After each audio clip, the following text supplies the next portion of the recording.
The Viking is not a warrior because he always wins. He is a warrior because he will always fight. It is courage that creates the greats. It is courage that won battles. It is courage that changed the world.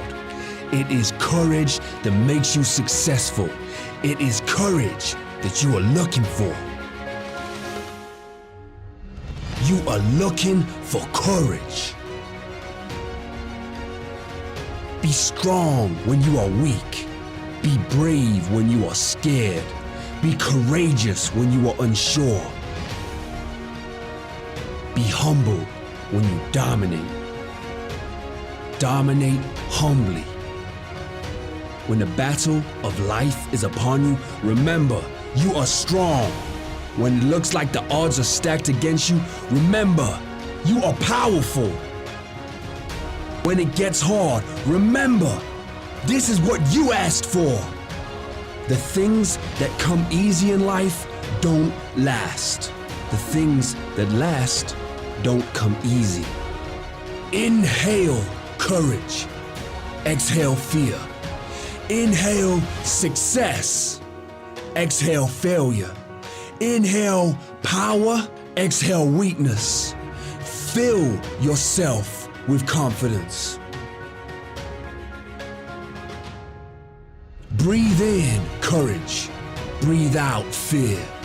Breathe in success. Breathe out failure. Breathe in power.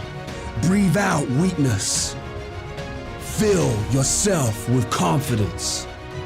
I don't know how I'm gonna win. I just know I am not gonna lose. I know I am never gonna quit. I know I will never surrender. I will never give in. I know I will never, ever back down. I have a warrior mindset. I am always ready to fight. I know I am powerful. I am ready to fight. I know I'm successful because I am ready to fight. I know I can win. I am ready to fight. I know it's mine for the taking because I am ready to fight. I am always ready to fight. I am always willing to fight. If they knock me down, I will get back up because I have a warrior mindset. There are no limits to what you can achieve in this life. The only limits are the limits you set in your mind. The only limits are the ones you set. Dream big, think big, and you will achieve big. Every single person who ever came on my show, and I hear there's like 37,000 guests I've talked to, a lot of them came from dysfunction and a lot of them wouldn't appear to be teachers, but every one of them had something to say that was meaningful and valuable and that I could use to grow myself into the best of myself, which is what all of our jobs are. Your number one job is to become more of yourself and to grow yourself into the best of yourself. And so I had a lot of great teachers, as we all do. I was doing an Oprah show about a decade ago. One of my greatest teachers was a man named John Diaz. We were doing a show called Would You Survive? And on Tuesday, October 31st in 2000, Singapore Airlines Flight 006, a Boeing 747 from Taipei to Los Angeles, took off with 179 souls aboard. 4 crew and 79 passengers perished in that flight, a total of 83 fatalities.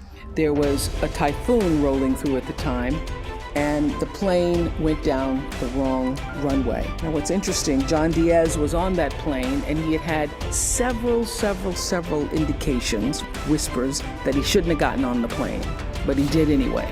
He got on the plane and he managed to be one of the survivors. And on the Oprah show, I was asking him, what do you think it was that you were one of the survivors? And I said, do you think it was your position on the plane? Because he was in first class and he was sitting on the right next to an exit door. And he said, yes, I think it might have been the position of the plane.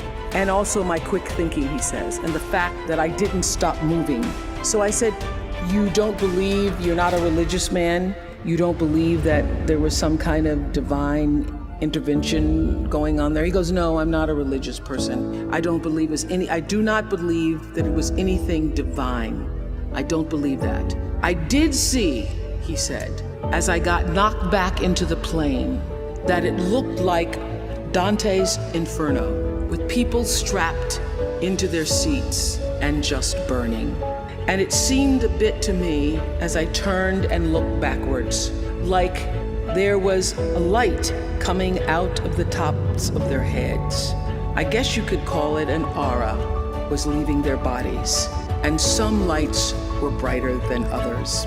It changed, he said, it changed me. It gave me a new kind of spirituality, in a sense, that I now believe somehow, I don't know how, but life continues on somehow through that light.